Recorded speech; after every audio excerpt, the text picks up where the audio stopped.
9 mai. 9 mai, fête de l'Europe. Give a Soul to Europe, l'importante association créée par M. Patrick Huard, qui est à mes côtés, a organisé cette année encore une très belle cérémonie sur le thème du lien entre la fête de l'Europe donc, et la guerre, puisque nous commémorons les cérémonies de 1914-1918, 100 ans, et que nous avons eu le privilège d'avoir aujourd'hui le gouverneur Paul Brenne, qui est le commissaire du gouvernement chargé des commémorations. Monsieur Patrick Huard, bonjour. Bonjour. Pourriez-vous d'abord expliquer à nos lecteurs de Brussels Star et Brussels Diplomatic ce qu'est Give a Soul to Europe? C'est très simple. En fait, Give a Soul to Europe a un statut d'association sans but lucratif. En France, on parle de la loi 1901. Elle a pour mission de mettre en valeur le message des pères fondateurs. Ce message des pères fondateurs se caractérise surtout par les dates historiques.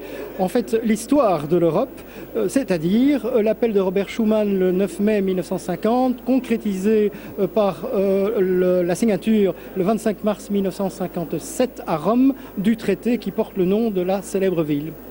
Pourriez-vous nous parler de la cérémonie à laquelle nous avons assisté aujourd'hui en présence de la princesse Léa, de nombreux ambassadeurs, de responsables politiques, de diplomates?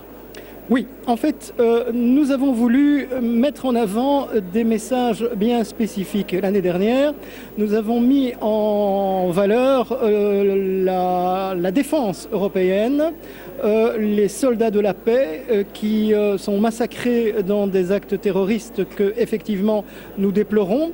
Cette année-ci est une année bien spécifique parce que, comme tout le monde le sait maintenant, nous allons commémorer le 4 août le déclenchement de la Première Guerre mondiale qui a été une boucherie absolument effroyable.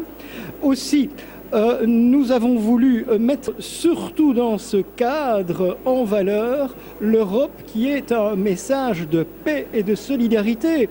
Je n'ai qu'à répéter les paroles du président de la République française hier qui aujourd'hui se trouve avec Madame Angela Merkel en disant l'Europe c'est la paix, c'est la solidarité. Rappeler, me semble-t-il, la commémoration de cette sanglante guerre est une chose évidente parce que notre jeune génération, il faut s'en rendre compte, n'est mais franchement pas susceptible de savoir ce que les jeunes de 14 ont souffert. Nous avons perdu une génération entière, massacrée par les armes et par la barbarie qu'est en fait un conflit mondial. Et je ne parle même pas de la Seconde Guerre mondiale.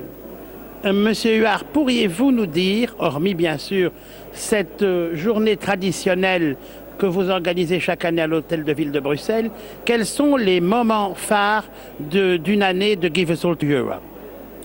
En fait, Give a Soul to Europe met son savoir-faire, aide, soutient toutes les initiatives pouvant, je dirais, mettre en valeur l'image de l'Europe à Bruxelles bien sûr.